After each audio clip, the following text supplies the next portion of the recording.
கண்டிப்பா. அண்ட் உங்களோட இன்னொரு படம் நான் பேசணும்னு ரொம்ப ஆசைப்பட்டது சிவா மனசுல சக்தி. ஓகே. அதுவுமே ஒரு டெபியூ டைரக்டர். வேற அவருடைய படங்கள் கல்ட்டா பேசப்படுற படங்கள். ஆமா. சிவா மனசுல சக்தியில என்னன்னா அதிகமாவே வந்து ஒரு க்ரௌடுக்குள்ள எடுத்திருக்கும். ஆனா விச் ஃபெல்ட் லைக் அந்த இடத்துல ஆர்கானிக்கா இருக்கும்.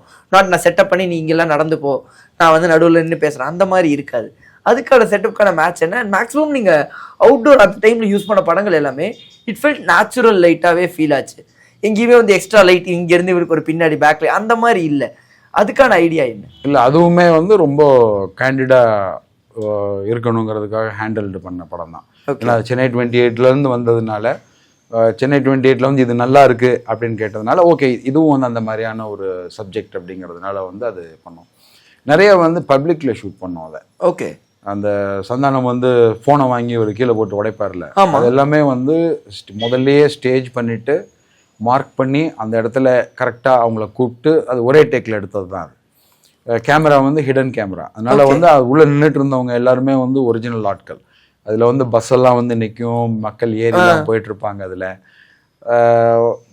அதாவது அந்த ஏரியாவுக்குன்னு நமக்கு ஒரு பெர்மிஷன் ஒன்று வச்சுருப்போம்.